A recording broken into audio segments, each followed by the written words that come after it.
Listen carefully, because what I'm about to tell you was never meant to survive the centuries. In the old kingdoms, before maps carved order into chaos, there was a night when two bloodlines nearly ended in a single breath, and it began with a wedding no poet dared record, a union forged not from love, but from the taste of steel and the echo of war cries. The sword-bound bride, and the man destined to either free her or damn her forever. You aren't supposed to know her name. Isolde of Blackthorn Vale. A woman raised in the shadow of her father's blade. They trained her to smile like a queen but think like a soldier. She learned to move through court the way a dagger moves through ribs. Silently, precisely, leaving a wound that doesn't bleed until it's too late. Her beauty was the kind that started wars. Her gaze, the kind that finished them. And then there was Sir Rowan, the enemy knight, the crimson-cloaked storm of the Northern March. A man whose sword always struck first, and whose silence struck harder. He was the kind of warrior other men whispered about. Not because they feared him, but because they feared what he awakened in themselves: hunger, purpose, and the terrifying possibility of greatness. Their two families had spilled blood across 3 generations. No peace was possible. No forgiveness. No truce. But then the king, desperate to stop the killing, forced them into a marriage meant to bind a feud in chains. They called it the sword vow, an ancient ritual where bride and groom stood with a blade between them, a weapon symbolizing every drop of blood their ancestors had taken. If either broke the vow, the blade would be returned to the surviving family as a right to kill. Imagine that, a wedding where the air tasted like iron, and every vow felt like a final breath. But here's the truth no one speaks. That night, when Isolde lifted her eyes to Rowan for the first time, something shifted beneath the surface of history. Not love. Not yet. Something darker. Older. A recognition between two souls shaped by war and sharpened by fate. A collision neither lineage nor king could control. And this is where your descent begins. You need to understand something before we go further.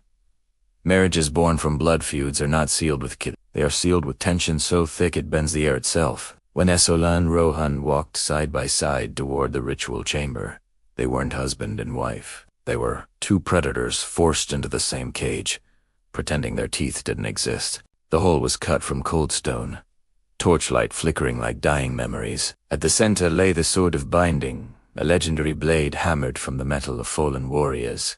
They said it remembered every life. It ended. If you listened closely, you could almost hear echoes rising from the steel, like the whispers of men still begging for mercy centuries later. Rowan stepped forward first. He rested his gaunted hand on the hilt, not as a gesture of respect, but as a warning. His silence was its own language, spoken in the weight of his breath and the steady stillness of a man who survived too many ambushes to fear one more. Isolde followed, her gown brushing the floor like a ghost, learning to walk. Her eyes met Rowan's, not timidly, not politely, but with the absolute authority of a woman who had grown tired of being used as leverage in wars men started. In that single glance, Rowan realized something dangerous. She was not a prize, not a hostage, not a vessel for peace. She was a weapon disguised as a bride, and she realized something just as lethal. Rowan was not the brute her father had described. He was disciplined, controlled, impossibly calm. The kind of man who could stare death in the face and make it blink first. He was not a pawn in this game. He was a blade poised to strike. They took their positions on opposite sides of the ceremonial table, the sword laid between them like a dividing line between two worlds. The priest recited the vow, his voice trembling, not from the cold, but from a truth he dared not speak. If this union failed, the kingdom would burn. As Rowan repeated the ancient words, Isolde felt something stir inside her: resentment. Yes, but also curiosity. A question forming in the shadows of her mind. Was this man her enemy, or the one fate had been carving her toward all along? The first moment the vow bound them, the torches sputtered, as if the flame itself recoiled from what had just been sealed. Rowan didn't blink. Isolde didn't flinch. But everyone else in that chamber stepped back, as though the air around the couple had suddenly become a battlefield again. It wasn't magic, not in the way old bards describe it. It was something far more dangerous. Two forces finally colliding after being kept apart by centuries of hatred and fear. When Rowan lifted the sword between them, the steel caught a pulse of red from the torchlight, like a heartbeat trapped in metal. He held the blade straight and unwavering. Isolde placed her hands over his pale fingers over hardened gauntlet. Not gently, but firmly, asserting equality in a world that expected her to bow. For a breath, neither looked away. And that was when Rowan realized why the feud had lasted so long. It wasn't the land. It wasn't the pride. It was fear. Fear of what would happen if the two bloodlines ever stood this close. Isolde's voice was steady. I bind myself to this vow. Steel to steel. Flesh to flesh. But beneath her composure, Rowan sensed something hanging in the air around her like a secret she carried beneath her ribs, sharp enough to cut the night in half. When she finished, the priests motioned for Rowan. His words were softer, almost quiet, as if the vow itself was drawing the breath out of him. I bind myself to the oath of the blade. My honor, my life, my war. The last word lingered, echoing a little too long, as though the sword had claimed it. Outside the chamber, rain hammered the castle walls. Inside, it felt like time itself held its breath. The moment the last word left Rowan's mouth, the blade hummed a low vibration running through their joined hands. Not everyone heard it, but Rowan did. So did Isolde. It wasn't a sound of blessing or approval. It was a warning. Their enemies would not accept this union. Not truly. And within each of them lived a shadow their families had carved long before they were born. As the blade stilled, Rowan leaned closer, voice barely a whisper. Tell me, what truth are you hiding behind those eyes? Isolde didn't answer him at first. She simply held his gaze, her fingertips still resting on the sword as if she could feel every memory etched into its steel. Rowan's question wasn't a challenge. It was an intrusion, a deliberate step past the walls she'd built since childhood. Most men only ever saw her beauty, her strategic value, her lineage. Rowan saw the tension beneath her breath. He saw the battle she fought in silence. And that made him dangerous. Finally, she spoke. The same truth you're hiding, Rowan. Her voice was soft, but it carried an edge sharper than the blade between them. You don't want this marriage any more than I do. Yet you stand here as if you've already accepted the chains. Rowan almost smiled, not out of amusement, but recognition. Chains. Yes, that was the word. His father had told him duty was a chain. His commanders insisted loyalty was a chain. But Rowan had learned on the battlefield that real chains were forged from fear, and he saw none in Isolde. She wore defiance like armor. You mistake me, he said. I accepted nothing. I'm merely waiting to see whether you intend to obey this vow, or break it. Isolde stepped closer, only inches from him now. If I wanted to break it, she whispered, I'd have done so before we touched the hilt. The room seemed to tilt for a moment. Or maybe it was Rowan's pulse shifting. Maybe it was the realization that Isolde didn't fear him, didn't hesitate, didn't retreat. She met him strike for strike, thought for thought. She was not the bride his enemies described. She was a storm disguised as a woman, a storm that did not bow.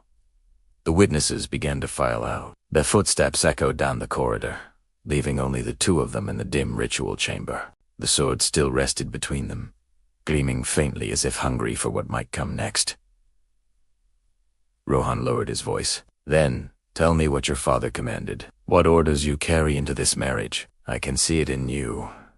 There is something planned. Isolde exhaled slowly. Not fearfully. Not guiltily. But like someone preparing to open a door that should never be unlocked. My father, she said, expects your death within the fortnight. She watched his eyes harden, not with shock, but with calm understanding. And you, Rowan replied, do you expect the same? Isolde didn't answer immediately. Her silence wasn't hesitation, it was calculation, a quiet, razor-sharp assessment of how much truth the moment could bear before it shattered. She stood before Rowan, the shadows of the chamber carving her features into something almost mythic, A woman sculpted by war, expectation, prophecy. The kind of woman men followed or feared, often both at once. Finally, she lifted her chin. "What I expect," she said, "depends entirely on what kind of man you choose to be." Rohan didn't move, didn't shift, didn't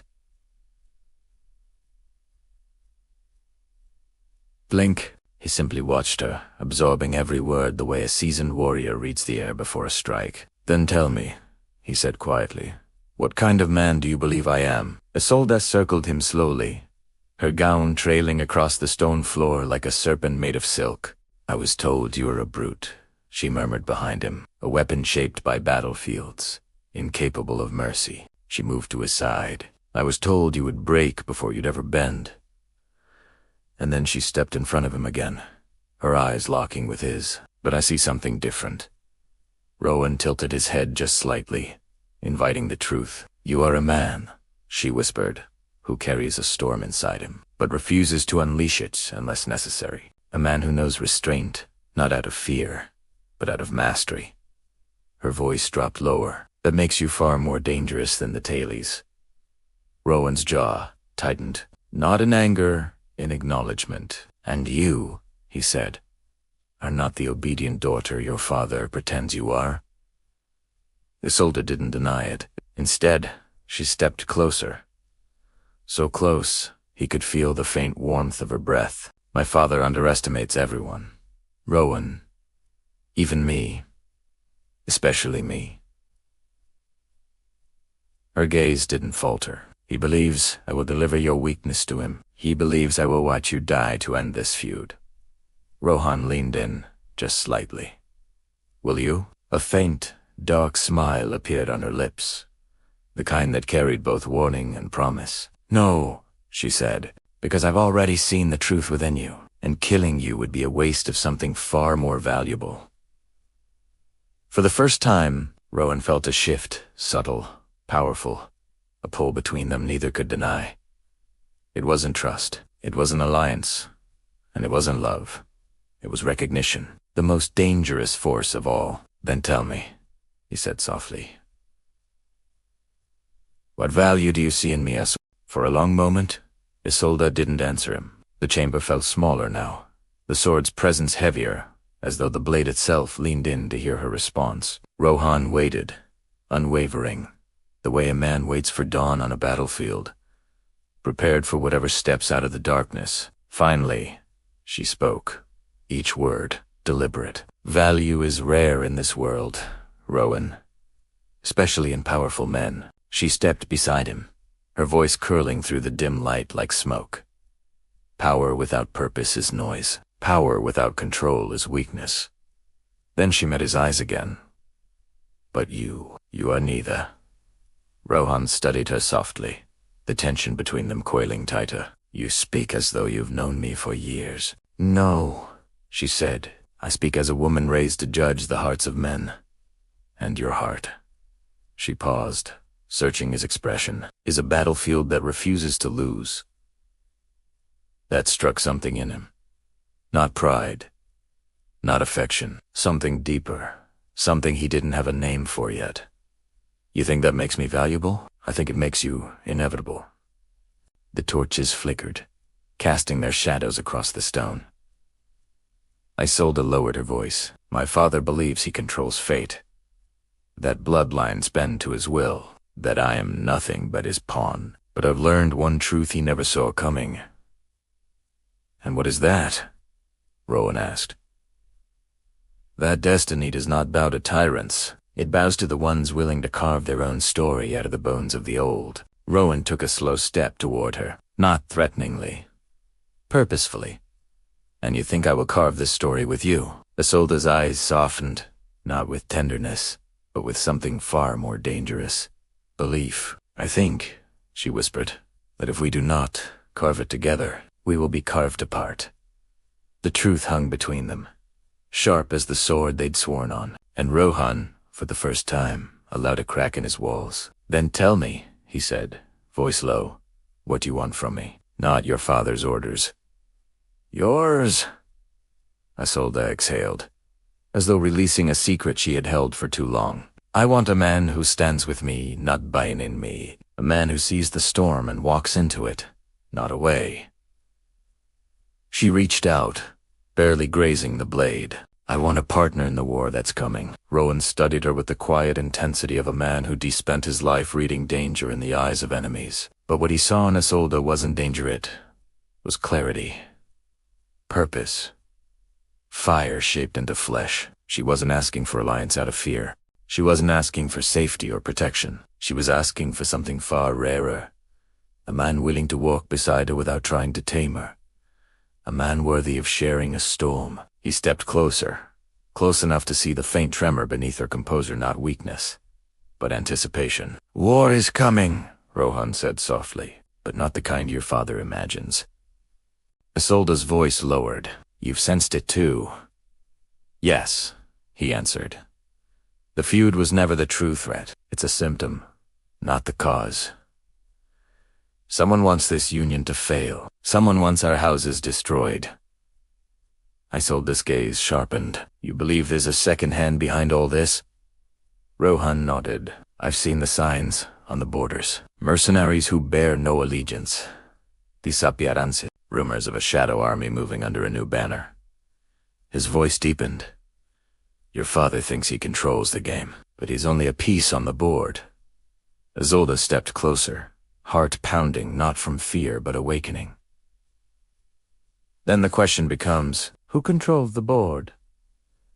Rowan's eyes darkened. "Whoever they are, they wanted you and me separated. Our marriage threatens them more than our feud."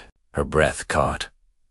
The truth of it rippled through her. She'd always assumed her life was the center of the storm, but what if she was just the spark in Rowan, the one force capable of igniting a fire large enough to burn the hidden enemy out of the shadows? She spoke carefully. "If what you say is true, then we aren't bound by tradition. We are bound by threat." "Exactly," Rowan murmured, "and that makes us more valuable to each other than to anyone else." Isolde felt the shift again, the one she'd felt during the vow, when their eyes first met, a pull between fates neither had asked for, yet both somehow belonged to. "Then understand this," she whispered. "If I stand with you, I stand completely. If I fight for you, I fight to the end." Rowan's hand rested on the sword, the metal cold under his palm. "And if I stand with you," he said, "I do not break." The blade hummed again. The room seemed to breathe, and their war together had already begun. When Rowan spoke those words, "Do not break," something ancient stirred between them, as if the vow itself recognized a shift in destiny. Isolde felt it in her spine, a low hum rising beneath her skin, the quiet recognition that this man was not simply an ally. He was the fulcrum on which her entire world might pivot. She lifted her hand from the blade, fingers brushing the air where his had been a heartbeat before. "If we stand together," she murmured, "we'll shake the entire kingdom." Rowan didn't smile, but there was a glint in his eyes, an ember catching wind. "That is what they fear." He walked past her then, slow, deliberate, the way a man moves through a world that has tried to claim him too many times. "The question is, who is they?" Isolde followed him, each step echoing softly. "My father wants your family weakened. Your father wants mine destroyed, but neither wants the kingdom to fall." She paused. "So the threat must come from outside, or beneath." "Beneath," Rowan said quietly. "There are whispers of a faction older than both our houses. Men who believe the crown has grown soft. Men who want to return to the age of conquest." He looked back at her. "Men who would use our feud as a spark." Isolde's breath stilled, not out of fear, out of recognition. The silent regent, Rowan's eyes narrowed.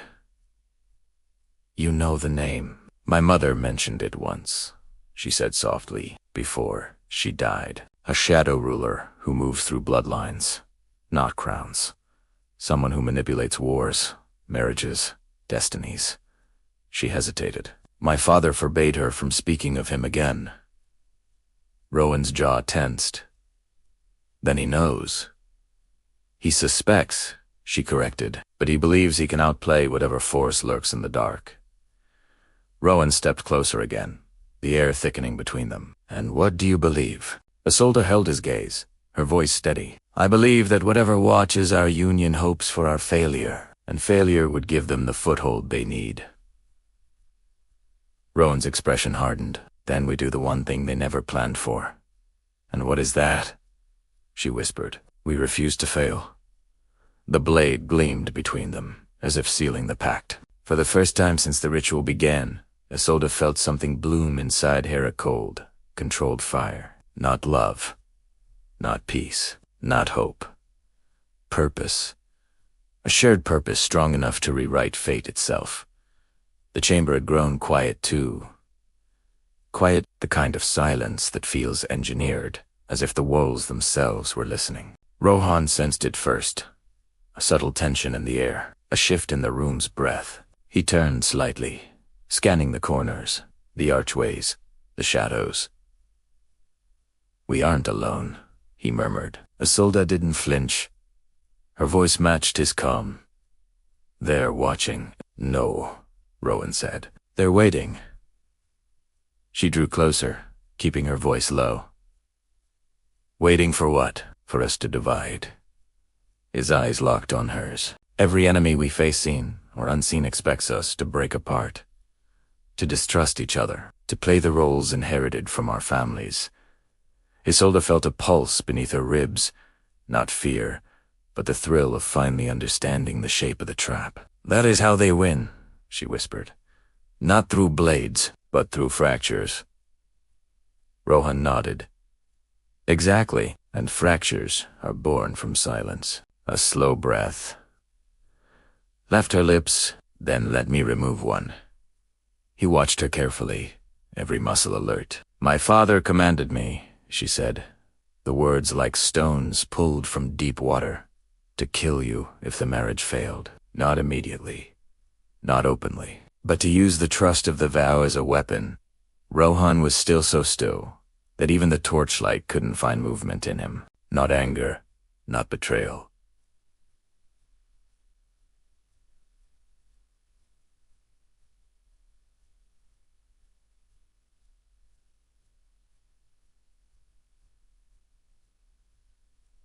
Just understanding, and you chose not to.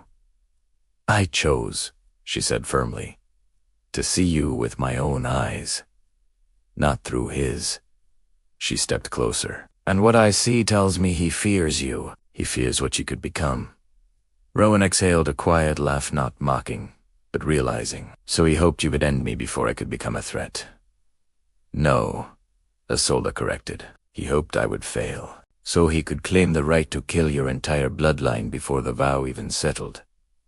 Rowan's eyes hardened. A perch. Yes. Her voice didn't waver. He wanted this marriage to be the spark he needed. Rowan leaned in slightly, closing the distance. And what do you want, Isolde? She held his gaze, unwavering. I want to choose my own war. My own fate. My own allegiance. There was no tremor in her voice when she whispered. And I choose to stand with you. The blade shimmered faintly, as if acknowledging a shift more powerful than any vow spoken aloud, and the shadows around them seemed to recoil, as if something in the darkness realized it had just lost the first move. For the first time since entering the chamber, Rowan allowed himself a slow breath, not relief, not ease, but a recalibration of the world.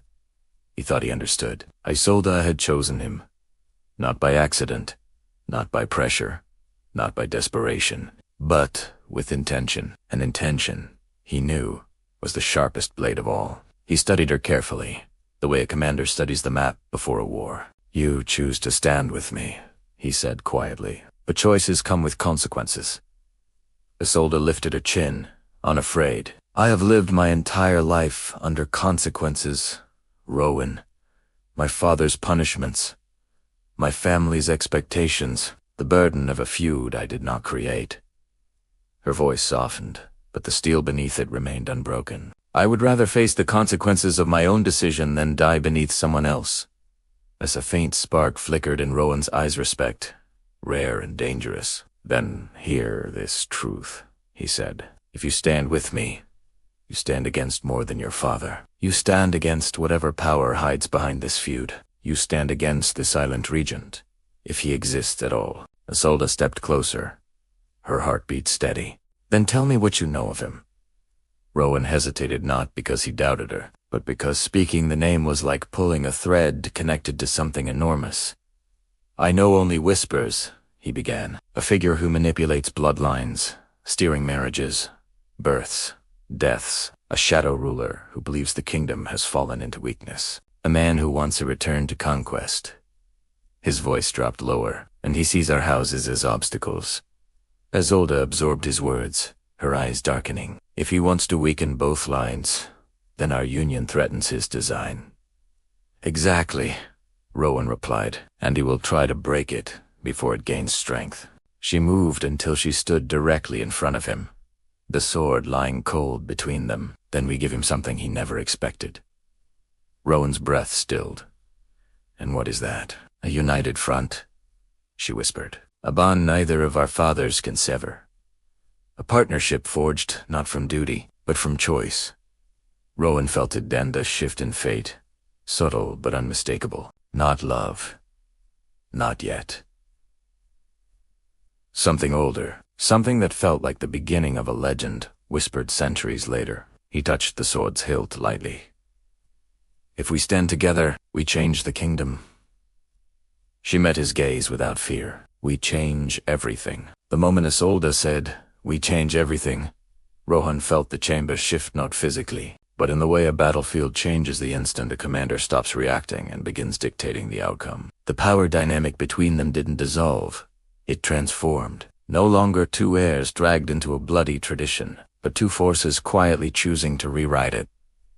Rowan looked at her with a new steadiness. If we move forward together, we need truth. All of it. No hidden daggers. No half-spoken loyalties. Isolde didn't blink. Then Aski stepped closer, close enough that the torchlight painted gold along the angles of their faces. Your mother? Rowan began softly. How did she die? Something in Isolde's expression shifted like a crack forming beneath a frozen lake. Not grief, not suck. A deep, controlled akan, old wound she had learned to sheath, but never heal. She didn't die of sickness. Isolde whispered. That's the lie my father told the court. Rowan nodded slowly, urging her without words. She was poisoned, Isolde continued. Not by an enemy, but by someone inside the castle. Someone who understood herbs too well, who knew exactly how to craft a death that looked natural. Rowan's voice dropped. Your father. No, she said immediately, but he knows who did it. Her jaw tightened, and he hid the truth. Rowan absorbed that, his gaze sharpening. Why hide the death of your own wife?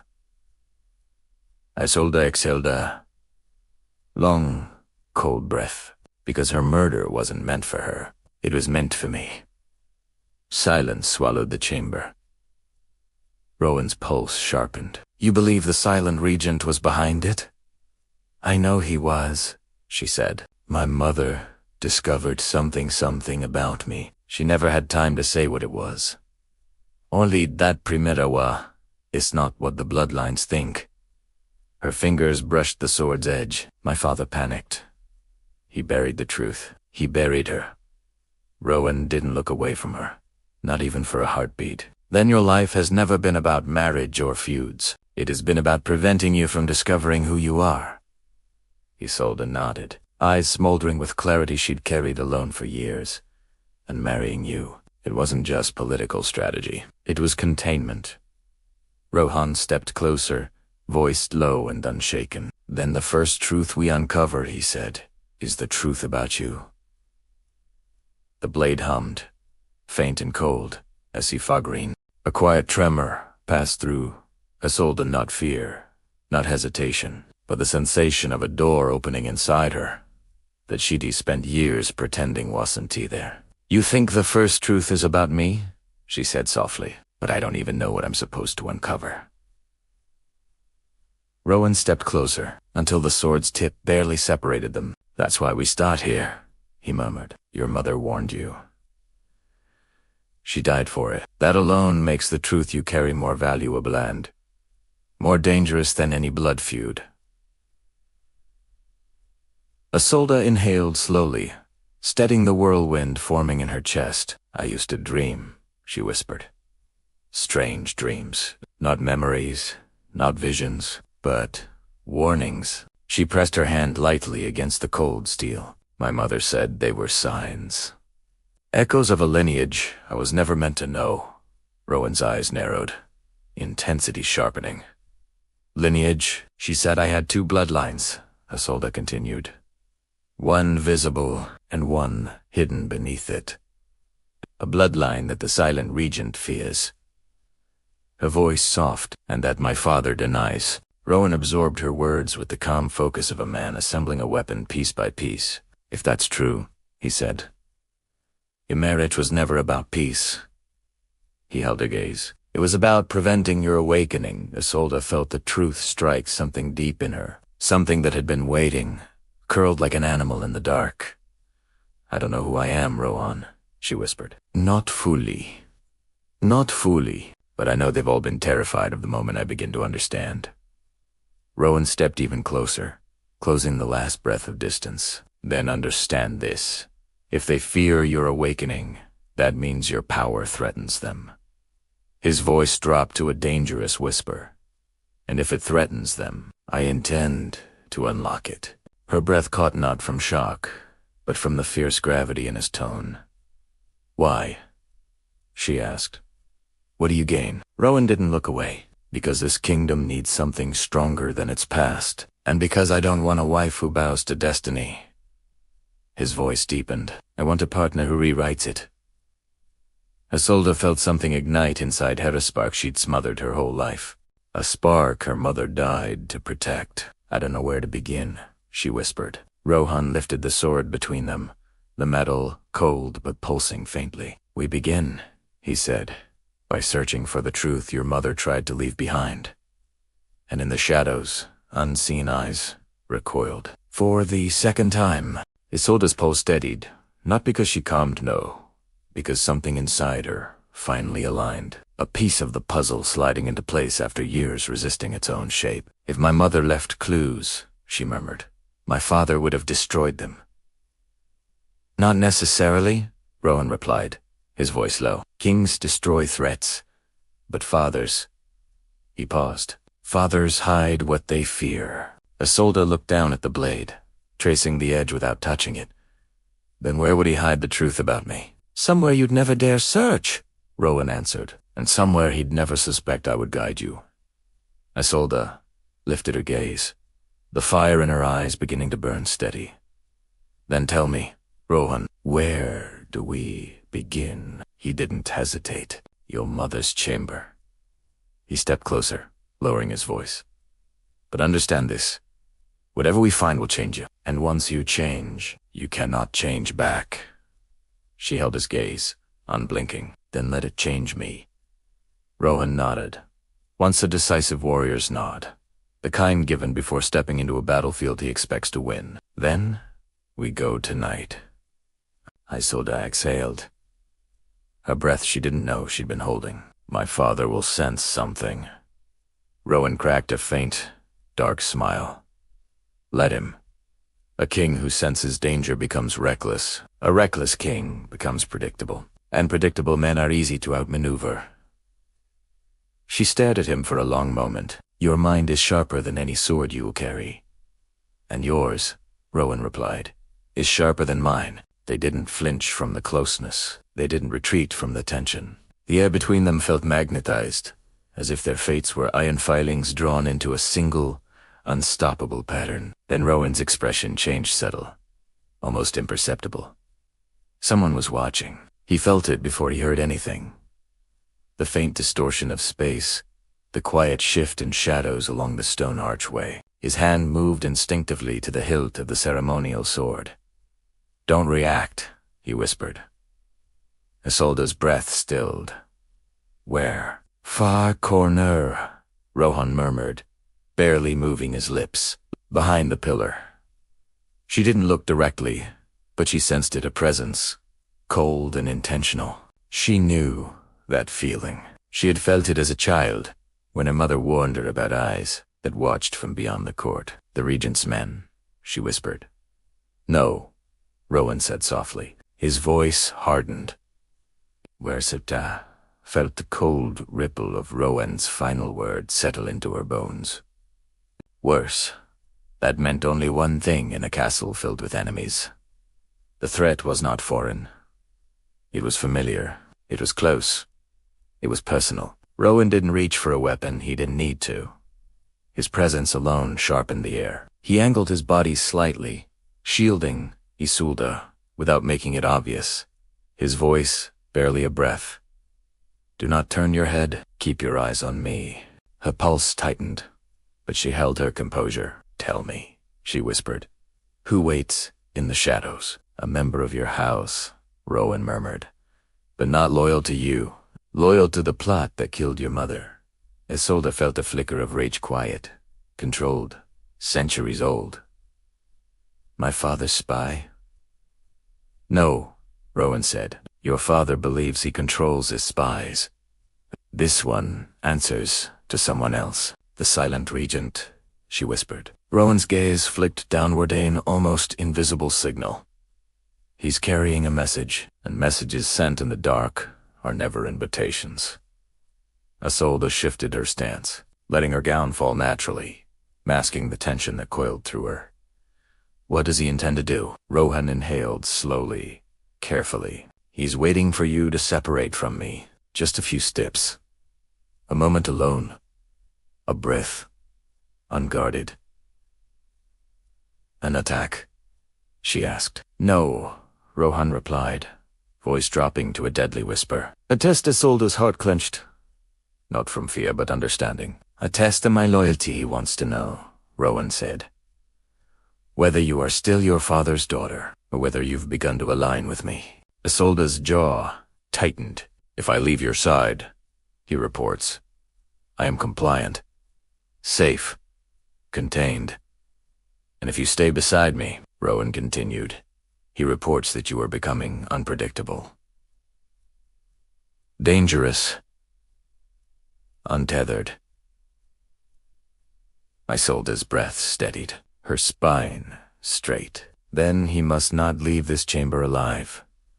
Rowan shook his head once, sharply. "Not yet. Killing him reveals our hand. We need him to carry a message back, one of our choosing." Isolde's eyes darkened. "Then what message do we give him?" Rowan took her hand, not romantically, not gently, but with the fierce purpose of a man sealing strategy in flesh. "We show him only what we want the Regent to believe." "And what is that?" she whispered. His grip tightened. "That you and I," Rowan murmured, "stand divided. Only the sword between them knew the truth." Isolde did not flinch when Rowan said they must appear divided. She understood the weight of deception she had lived her entire life, wrapped in masks her father forced her to wear. But this was different. This wasn't survival. This was war, a war that required both truth and illusion sharpened into the same blade. Rowan leaned in, close enough that anyone watching would mistake their tension for the bitter friction of an unwilling marriage. "Listen to me," he whispered, his breath steady against her ear. "If he believes we are united, he reports danger. If he believes we are divided, he reports weakness. And weakness lulls the enemy," she murmured back. Exactly. He straightened, shifting his posture into something hard, distant, cold enough to bruise. Isolde understood instantly and mirrored him, letting her gaze turn sharp, her body language rigid, her tone icy enough to fool a spy raised on court manipulation. Rowan spoke loudly now, the words echoing off the stone walls. "This marriage binds us only by force, not by choice." His voice carried a calculated edge. "Do not mistake this ritual for trust." Isolde answered with equal ferocity. "I do not trust you, and I never will." The figure in the shadows shifted, believing every syllable. Rowan stepped back from her as if repelled, his expression carved into controlled disdain. "Then we understand each other." "Perfectly," she replied. "But beneath the icy performance. Their eyes met for the briefest heartbeat, and the truth pulsed between them like a secret drumbeat. They were aligned, more aligned than any vow could define. The spy began to retreat, satisfied with the deception. Rowan exhaled, but only when the shadow vanished completely. He bought it, he murmured.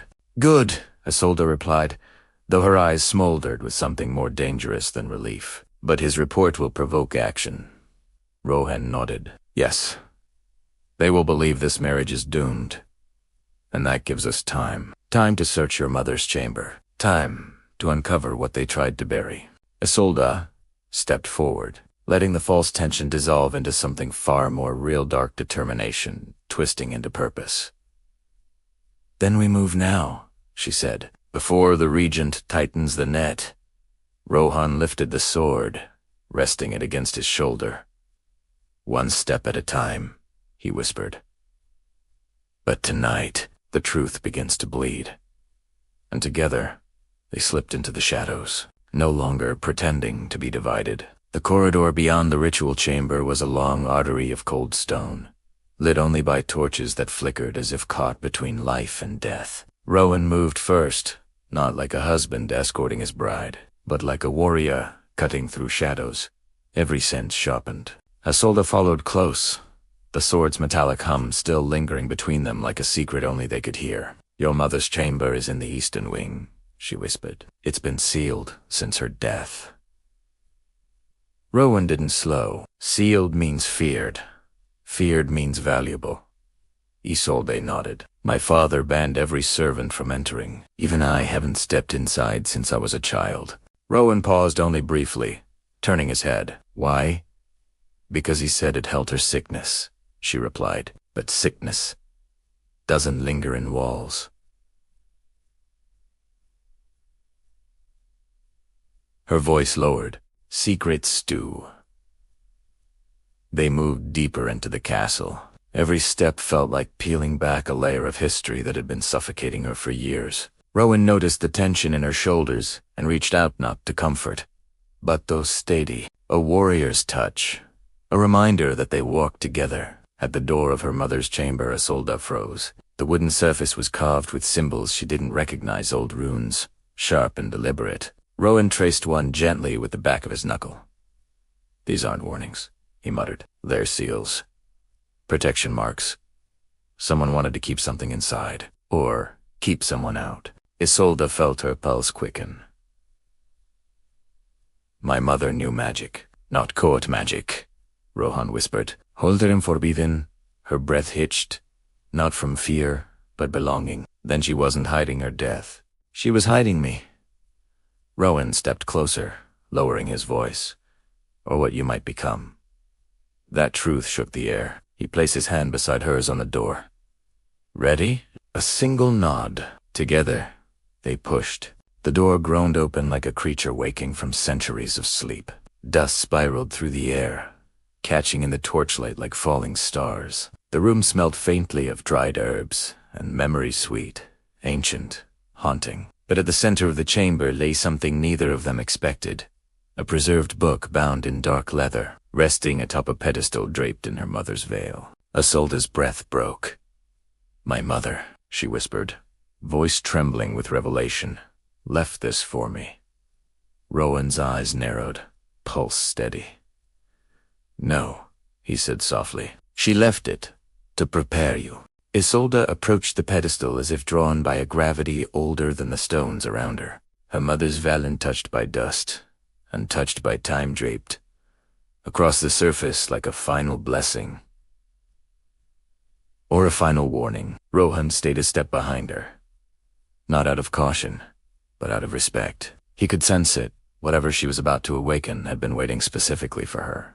She lifted the veil with trembling fingers. The fabric was impossibly soft, carrying the faintest scent of lavender and something earthier an herb Rowan couldn't identify. Beneath it lay the book, its leather dark and cracked, etched with the same runes carved into the chamber door. My mother never spoke of this, Isolde whispered. But I knew she kept secrets. Secrets my father feared. Rowan's voice was low, steady. Then this book is the heart of those secrets. Isolde opened the cover. The pages inside were filled with ink so dark it seemed to pulse, written in flowing script that felt alive. Not a diary, not a spell book. Something in between, something meant to guide, to warn, to prepare. She skimmed the first lines, her breath tightening. "It's a lineage record," she murmured. "Not of my house, not of my father's line."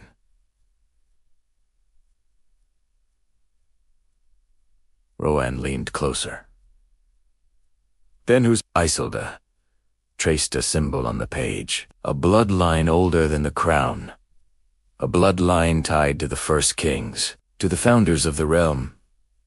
Rowan's eyes sharpened, the Regent's greatest.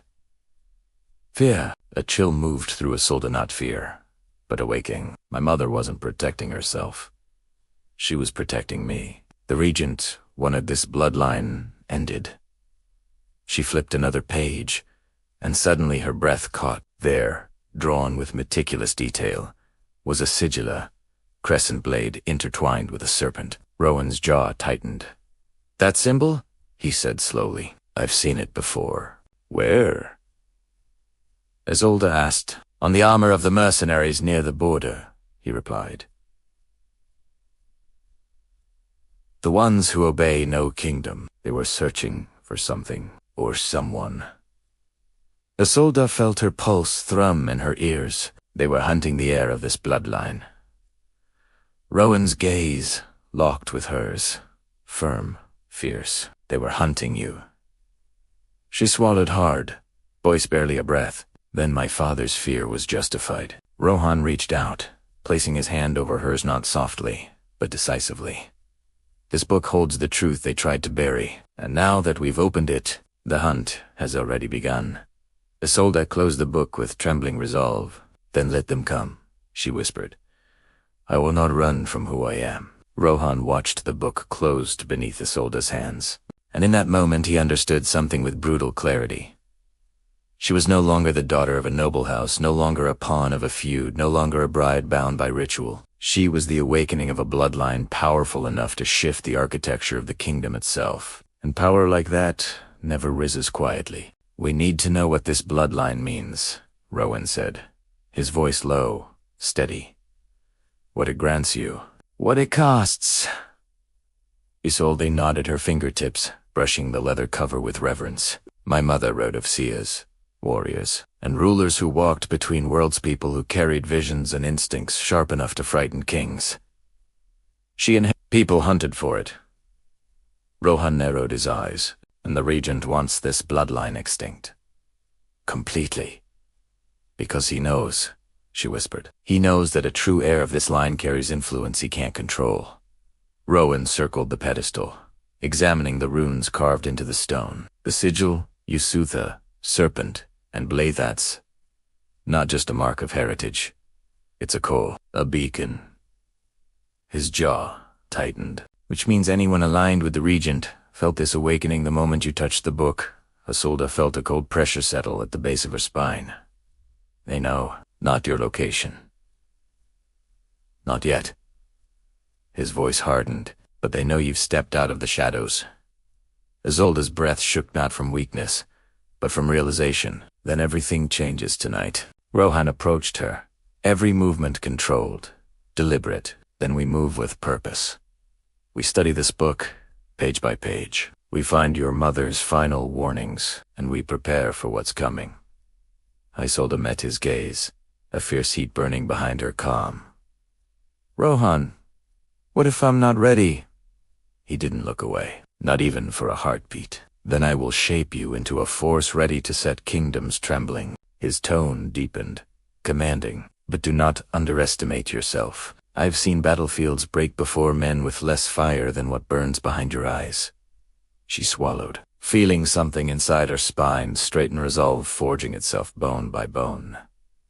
"Then teach me," she whispered. Rowan placed his hand flat on the book. "First," he said, "we learn the truth your mother died protecting." Just then, a distant horn echoed through the corridors low. Mournful, unfamiliar. Isolde stiffened. "What was that?" Rohan's expression darkened. "The first sign," he murmured, that the hunt has begun. The hornet's echo crawled through the castle corridors like a warning carried on the breath of old ghosts. Isolde felt every hair on her arms rise. Rowan, however, didn't flinch. His entire body shifted, shoulders tightening, stance grounding, eyes sharp as unsheathed steel. He moved like a man who had heard this sound before. "That horn," Isolde whispered. "It's not one of ours."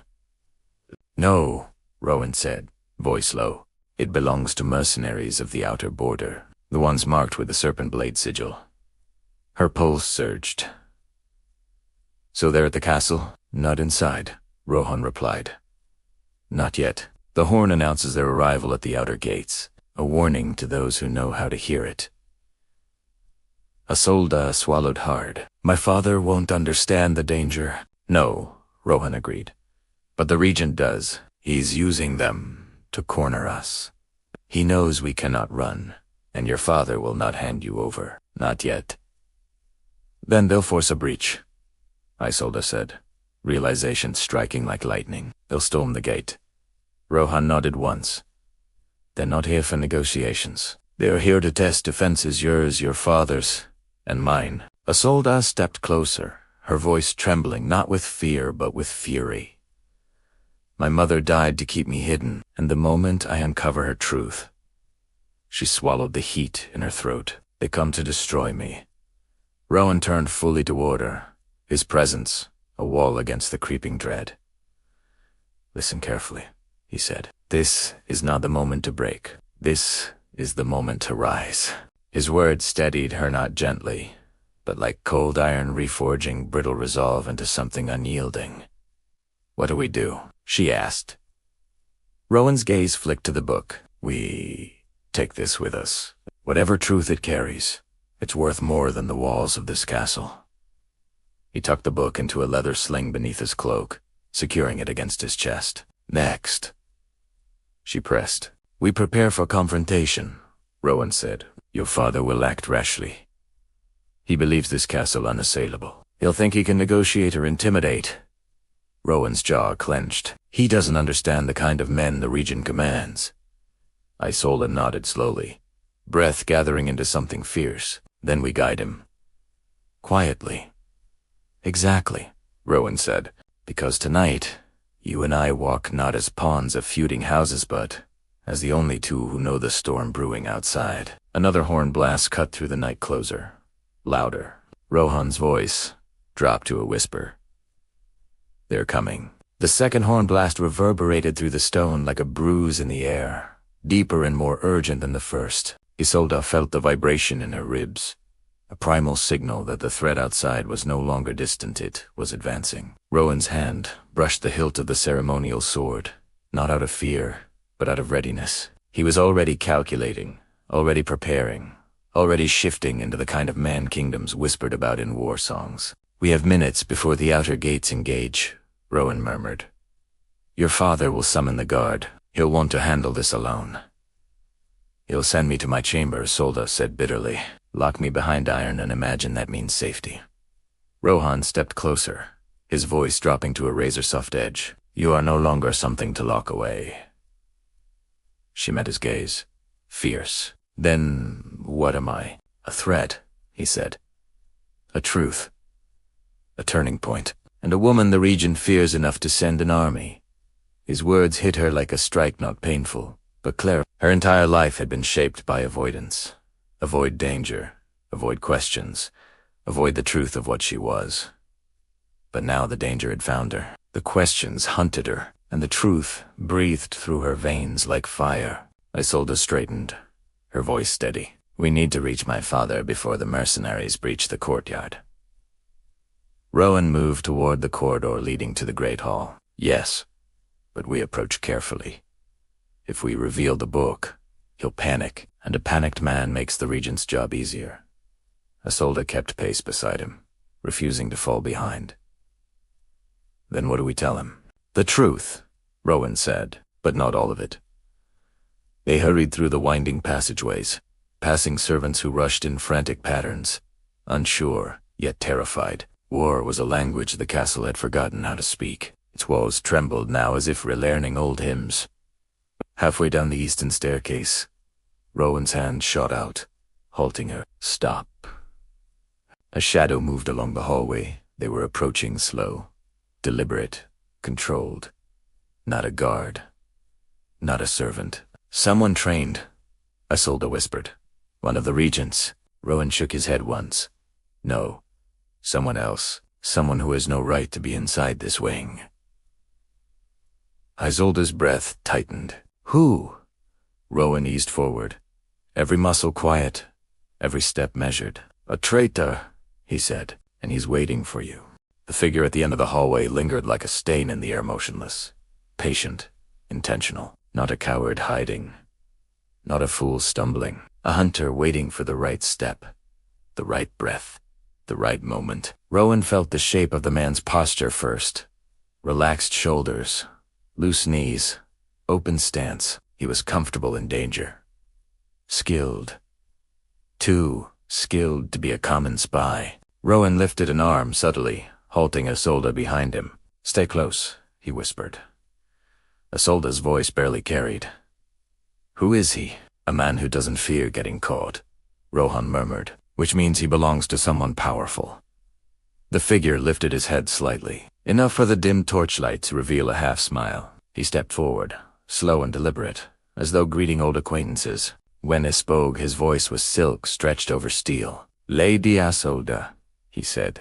The castle whispers that you discovered a ghost tonight. Isolde stiffened. Rowan immediately noted the shift, not fear, but recognition. You know him, Rowan whispered.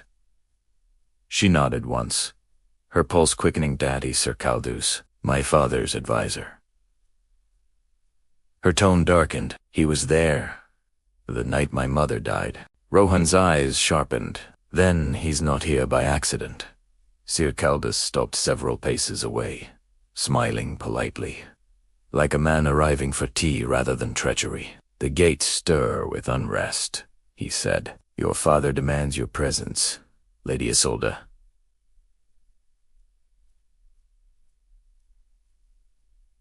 Rowan stepped in front of her, tone cold. Her father can summon her through the guard. You have no authority here. Caldus's smile widened. Authority. He tilted his head. I have something better permission. Rowan's grip tightened on the sword. From whom? The one who governs fate, Caldus replied softly. The one your little union threatens. Isolde's breath caught.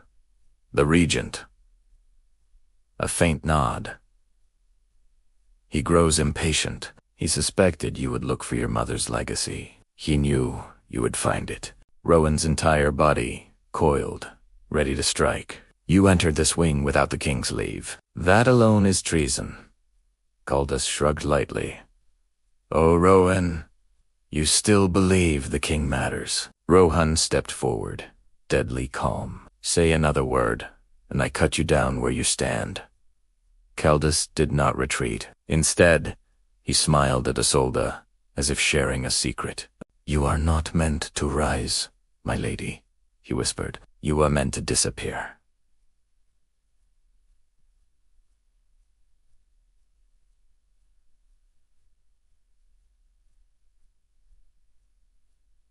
Rowan moved. Caldus vanished into the shadows, and the castle erupted with a third, thunderous horn. Rowan lunged into the darkness after Caldus, but the corridor swallowed the man whole like the castle itself conspired to hide traitors.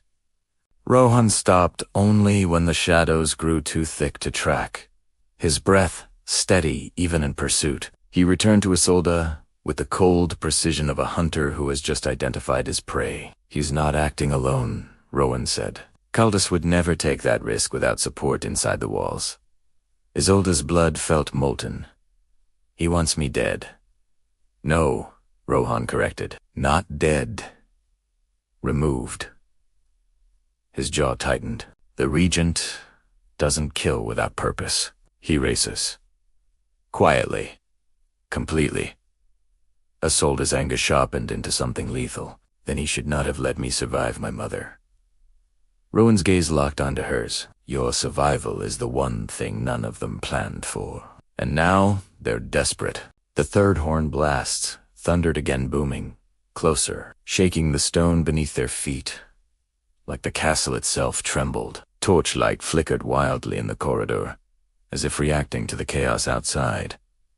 Isolde whispered, "The gates, they won't hold for long," Rowan said. "We need to move." Before they could take a step, a distant roar rippled through the castle, a wave of shouts, steel clashing, guards scrambling. The mercenaries had begun their assault. Isolde's heart pounded, not with panic, but with clarity. "My father will be in the Great Hall. He'll try to negotiate," Rowan muttered. "He'll assume this is a political message. While the Regent uses the chaos to reach me," Isolde finished. Rowan nodded. "Exactly." They sprinted down the staircase together, shadows streaking across their path as servants fled and guards rushed toward the courtyard. The deeper they moved, the more the castle pulsed with the heartbeat of war. Every echo carried the thrum of clashing steel. Every gust of wind smelled of smoke. As they crossed the main corridor, Rowan grabbed her arm, pulling her into a shadowed alcove. A squad of guards thundered past her father's elite soldiers, followed moments later by a group of cloaked figures moving with eerie silence. Isolde whispered, "Those aren't our men." "No," Rowan said. "They're Coldus's escort." Her breath tightened. "He's moving toward my father." "No," Rowan said darkly. "He's moving toward you. Your father is only a step along the path." Isolde clenched her fists. For the first time, she understood the price of awakening. "Then we confront him," she whispered. Rowan nodded once, and together, they stepped out of the shadows, into the mouth of a war meant to erase her. The castle had never felt alive before, not like this. Every corridor breathed. Every shadow shifted. Every stone seemed to pulse with anticipation. Isolde moved beside Rowan with a clarity she'd never known. The fear that once lived beneath her ribs had burned away, replaced by a fierce purpose she could feel in her bones. She wasn't running anymore. She was hunting. Rowan's pace was deliberate, silent, deadly. "Coldus isn't heading to your father first," he whispered. "He'll go to the western balcony. It overlooks the courtyard. He'll wait for the mercenaries to breach, then use the chaos to pull you away." Isolde frowned. "Why the balcony?" "Because it is the only place in the castle where a body can disappear without a trace," Rowan said. "The cliffs below swallow everything." A shiver crawled through her, but not of fear, of rage. "He planned to throw me into the sea." Rowan glanced at her, not pity, not softness, but recognition. "He planned to erase you." Isolde inhaled, slowly, something fierce solidifying inside her. "Then, we end this." They approached the balcony stairwell just as two of her father's guards stumbled backward, thrown like discarded dolls. A cloaked figure stepped out behind them, blade glinting. Rowan pulled Isolde back, pressing her against the wall, shielding her with his body. The cloaked man turned, scanning the shadows. "Another of the regents," Rowan murmured. "Not Coldus. A blade for hire." Isolde's breath steadied. "We can't waste time." Rowan nodded. "Stay behind me." But before he could move, Isolde grabbed his arm. "No. I need to face this. If they're hunting me, then hiding behind you only makes me weaker." Rowan studied her in the dim light, seeing something new, something dangerous. "Then stay close," he said quietly. "But do not hesitate." "I won't." Together, they stepped into the stairwell. The mercenary turned immediately, blade raised, eyes narrowing behind a mask of black steel. Rowan met the first strike, effortlessly, steel ringing out. The mercenary was fast, too fast for a common soldier, but Rowan was relentless. Every movement controlled violence. Isolde watched the rhythm of the fight, reading the mercenary's stance. Her mother had taught her how to judge the intentions of men, not by their words, but by their movements. This man wasn't trying to kill Rowan. He was trying to get past him. To her. Isolde stepped forward before Rowan could stop her. The mercenary lunged, and she met him head on, eyes burning with newfound purpose. The mercenary's blade flashed toward her like a streak of black lightning, but Isolde did not retreat. For the first time in her life, she moved without waiting for permission, without fear, without doubt, without the shadow of her father shaping her steps. She moved on instinct, an instinct that felt older than her body, older than her name. Rowan realized it too late. Isolde wasn't stepping into danger.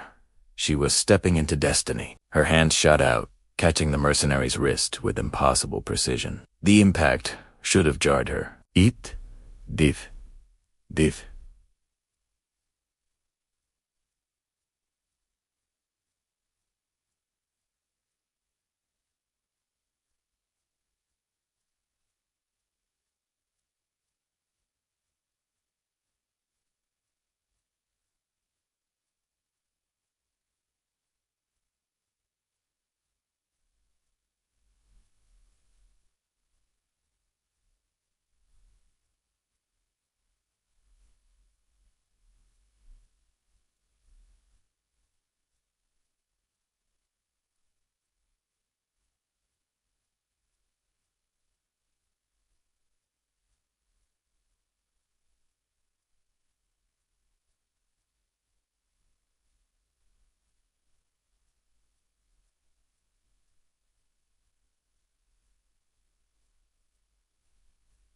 Instead, a strange warmth surged through her arm, steady, commanding, ancient. The mercenary's eyes widened behind his mask. She awakened, he whispered. Voice trembling. The bloodline, Rowan's blade pressed to his throat before he could finish. Say another word and you lose your tongue. But Isolde wasn't looking at the mercenary. She was staring at her own hand, still gripping his wrist. "Rowan," she said softly. "I felt something." He stepped beside her, eyes sharp. "What did you feel?" "Strength," she whispered. "Not mine alone. Something flowing through me." The mercenary laughed. Broken, fearful sound. She doesn't know. She doesn't know what she is. Rowan slammed him against the wall. "Then enlighten us." But the man only smiled. "My master will tell her soon enough." His body went slack. Cyanide. A poison hidden behind his teeth. Rowan cursed under his breath as the mercenary collapsed at their feet. Isolde stared at the lifeless body. Jaw tightening. He killed himself rather than speak. "That tells us everything," Rowan said. "The Regent's orders are absolute, and your awakening terrifies him." A tremor rolled through the castle against shouts rising from the courtyard, steel clashing, another horn blast shaking the walls. Rohan grabbed Isolde's hand. "Not to pull her back. To ancorer, we must move," he said. "Caldus is ahead. He'll use the balcony to corner you." Isolde squeezed his hand, eyes blazing with purpose. "Then let him try." They ran up the narrow stairwell, the torches casting long shadows behind them. At the top, the balcony door stood open, wind howling like a creature starving for conflict. Rohan slowed, positioning himself defensively. Isolde stepped forward, unafraid, because she felt it now, the fire her mother died to protect, the power her father tried to bury, the destiny the Regent feared. This was no longer survival. This was awakening. Wind tore across the balcony like a wounded animal, carrying screams, clashing steel, and the distant thunder of the gates failing under enemy force. The sky churned with storm clouds, thick and bruised, as if the heavens themselves sensed the awakening unfolding inside these stone walls. Isolde stepped into the cold air, her gown whipping violently behind her, her pulse steady and naturally steady. Rowan stayed one step behind her, blade ready, not to protect her, to stand with her. Caldus waited at the far end of the balcony, his cloak billowing, his silhouette framed by lightning. He looked less like an advisor now and more like a herald of something ancient and cruel. "You weren't supposed to find the book," he called out, voice echoing. "You weren't supposed to awaken." Isolde's jaw tightened. "You killed my mother." Caldus tilted his head, unfazed. "I delivered a command. Nothing personal. You poisoned her because she protected me. No, he said sharply, stepping forward.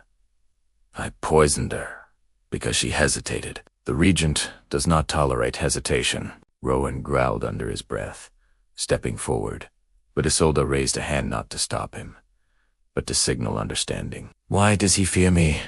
She asked. What am I? Koldus laughed softly. A cold, brittle sound. You are a mistake. A survivor of a bloodline meant to be erased centuries ago. Your mother carried the blood of the first line. The rulers who walked between worlds. The blood that sees what kings cannot. The blood that commands what armies fear. Rowan stiffened. She is heir to the founding line. Yes, Koldus hissed. And heirs like her alter the balance of kingdoms. The Regent cannot rule while her blood breathes. Lightning flashed again, illuminating Koldus's twisted grin. The plan was simple, he continued. A fall from this balcony. Quick. Quiet. No body to bury. Isolde stepped forward, the storm lighting her eyes like molten silver. I'm not the same woman you hunted. No, Koldus agreed, drawing a hidden dagger. You're more dangerous. He lunged. Rohan moved, but Isolde was faster. She raised her hand not in defense, but in command, and the wind itself answered her. The air slammed into Koldus, halting him mid-strike, freezing him in a suspended moment of shock. Rowan's eyes widened. Koldus gasped. Isolde felt the power surge through her veins like a living fire. This was the truth her mother died for. Her bloodline had awakened. The balcony shook beneath the force. Isolde had unleashed an invisible command, pulsing outward like ripples from a stone cast into deep water. Koldus staggered, pinned by a power neither steel nor strategy could counter. For the first time, fear cracked his composure. Real fear. The kind that lives in the marrow, not the mind. Rowan stood frozen, not in shock, but in awe. He had fought kings, warriors, assassins, yet nothing had ever made the air itself bend. Nothing had ever made reality shift its weight. But Isolde's, doing it with a single breath. Isolde. He whispered, voice low. Reverend, what are you commanding? She didn't look away from Koldus. The wind obeys the first line. They were said to hear the world breathe. She lowered her hand but kept her voice steady, and now I hear it too. Koldus tried to move, but the air thickened around him, as if the storm itself pressed on his chest. You cannot control it. You'll destroy yourself. No, Isolde said softly. You destroyed yourself the moment you served a man who fears destiny. Lightning cracked across the sky, illuminating her silhouette, hair rippling, eyes burning like dawn breaking through night. The wind circled her ankles like a loyal animal, awaiting her next command. Rohan stepped beside her, his presence grounding, strong. This power is yours, he murmured. Not a curse, not an accident. Clim, Italiano. For the first time, Isolde felt it fully, the truth humming through her bones, the legacy awakening from its long sleep. The fear she had carried her entire life dissolved, burned away by something purer, sharper, more inevitable. Identity. But a power like this, she whispered, changes everything. It should, Rowan said. And it will. And then, the halfway mark. The moment designed to anchor the viewer into their own transformation, binding them to the descent. If you're still here, read I step into the storm twice in the comments. I step into the storm. I step into the storm. A ritual of identity. A signal of awakening. A mark that the old self has burned away. Isolde lifted her hand again, and the wind obeyed instantly, tightening around Koldus like a whisper of judgment. His dagger clattered to the stone. You will deliver a message, she told him, voice cold as steel. Koldus choked, trembling. W.H. what? Message. Isolde stepped forward, the storm rising behind her like a crown. Tell the Regent, she said. The bloodline he tried to erase just declared war. The words hung in the air like a blade suspended by fate itself. "I declare war." Caldas staggered backward, the wind finally releasing him. He collapsed to his knees, gasping, clutching his throat as if fighting invisible chains. The storm rolled above them in Ansarievi, charged, indifferent to human fear. Isolde stepped closer, her shadow stretching across the balcony like an omen. "You will crawl back to him," she said coldly, "and when you do, he will know his time is ending." Caldas trembled, eyes wide with a desperation that bordered on madness. You don't understand what he is. I understand enough." Her tone held no tremor, no hesitation, no fear. Only truth. Rowan watched her with a mixture of awe and danger-stoked admiration. This was no longer the woman he met hours ago in the vow chamber. This was the heir to the first line-in. Masked, unleashed, unbound. "Isolde," Rohan murmured, stepping closer. "If he returns to the Regent, the kingdom will face war by dawn." She met Rowan's gaze. "War was coming the moment I opened that book. This only forces the truth into the light." Caldas struggled to his feet, coughing, swaying. Rowan did not bother raising his sword. The man was no longer a threat. He was a messenger forged from fear. Isolde approached him with slow, deliberate steps. "You will tell him," she whispered, "that his shadows cannot hide me anymore, that his whispers cannot bind me, that his soldiers cannot erase me." Caldas's voice broke. "He will burn everything to reach you." Isolde tilted her head slightly, an unsettling calm settling over her features. "Then let him try. Darkness always forgets what happens when it walks into a storm."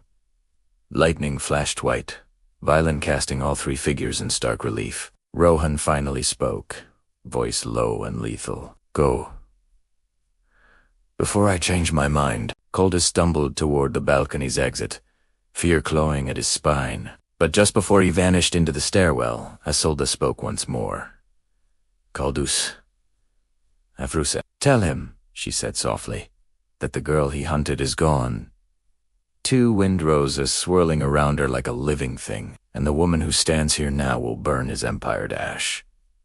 Caldas fled into the dark. Rowan turned to her, breath unsteady not from fear but from witnessing rebirth. "Isolde," he whispered, "do you realize what you've become?" She looked toward the storm. "Yes," she said. At last, the storm roared across the balcony, lightning carving violent white scars across the sky. But the true storm, the one the Regent feared, the one her father tried to bury, stood in the center of that windswept stone with her chin raised and her destiny ignited. Isolde felt the world differently now. The air vibrated at her presence. The shadows recoiled. Even Rowan's heartbeat, steady and disciplined, resonated in her awareness like a drum behind a distant battle line. She wasn't just awakening. She was remembering. Rowan stepped beside her, watching the sky but speaking to her. "The Regent will come tonight," he murmured.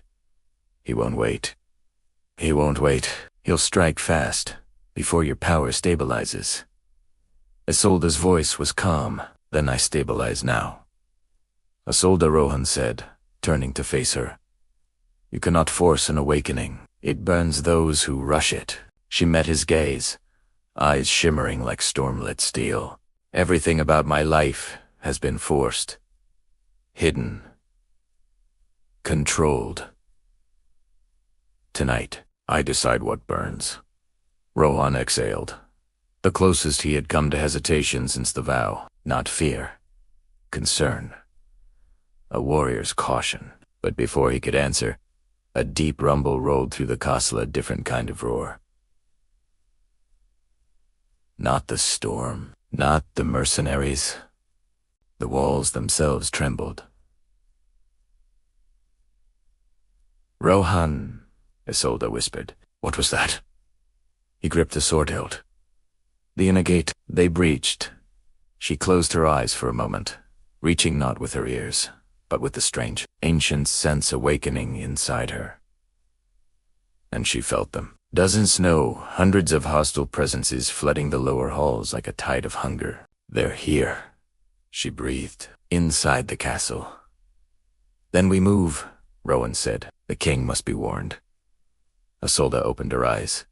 The storm reflected in them. No. He's a distraction. The Regent doesn't want the king. He wants me. Rowan nodded grimly. Then we protect you at all cost. Isolde touched the stone railing, feeling the pulse of the land beneath her fingertips. Old, alive. Rohan, what if the only way to protect the kingdom is to stop running and confront him myself? The idea hit him like a blow. Alone. No, she said. With you, but not as a hidden bride, not as a pawn.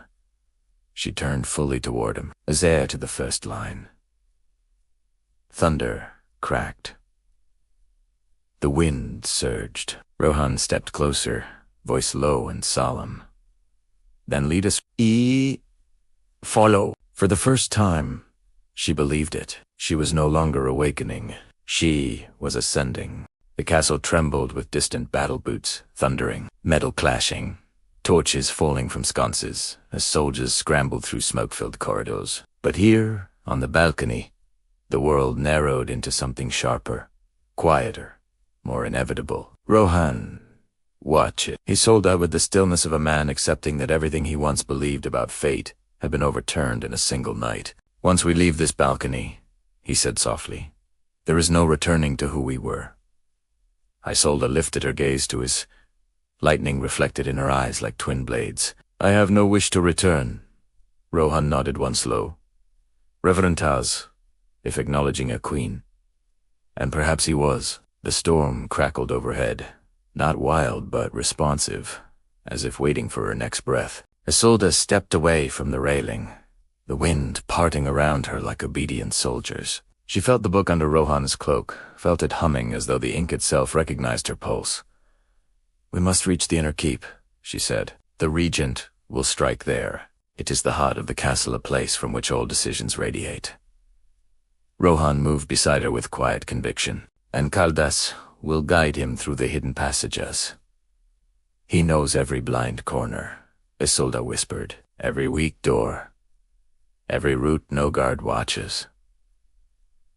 Rowan's voice deepened. Then so do we. Isolde turned toward him sharply. How? Rowan held her gaze. Because you and I are no longer following paths given to us. We carve our own. She inhaled slowly, letting the truth settle in her lungs like fire and steel. Then we break the pattern, she said, voice cold and decisive. The Regent expects us to flee inward, toward safety. Toward walls.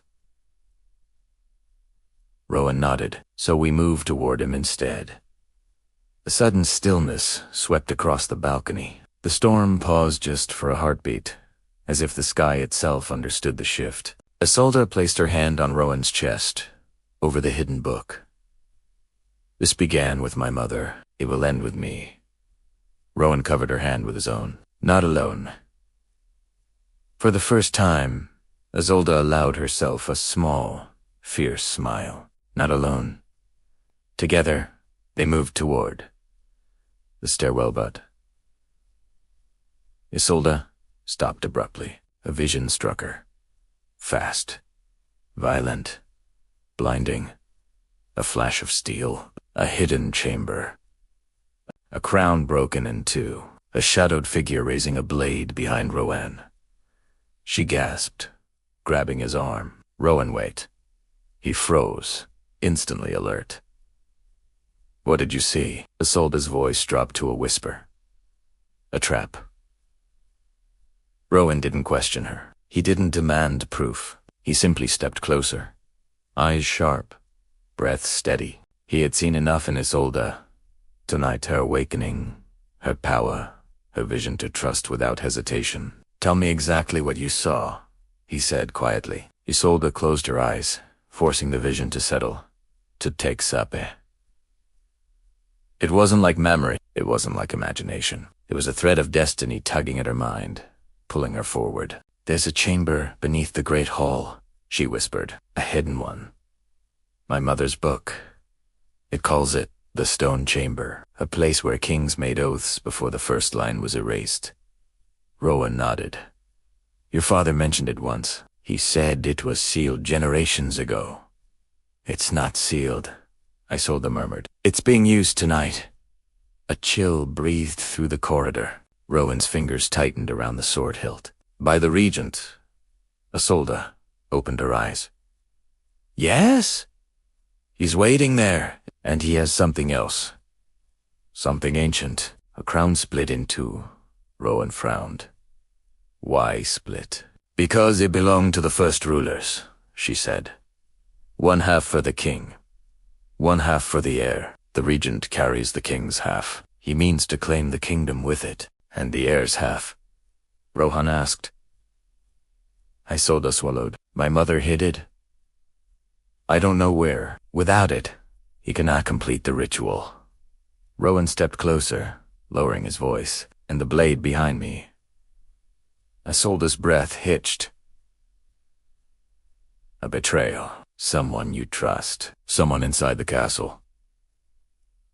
Rowan's eyes hardened, but he didn't ask who. He simply accepted the truth with the calm of a man who had survived too many wars to be surprised by treachery. Then we move carefully, he said. Together, Isolde nodded.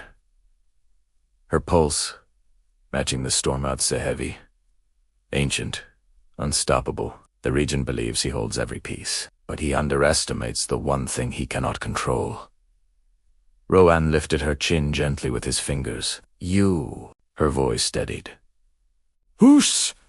Thunder rumbled again, but this time the storm sounded differentless, chaotic, more focused, as if bending around her will. They stepped toward the stairwell, toward the heart of the castle, toward the stone chamber where fate waited sharpened and awake. Rowan exhaled. No, turning back. Not anymore, Isolde said, her eyes blazing with purpose. She took his hand firm, decisive, sovereign. Tonight, she whispered, we step into the storm.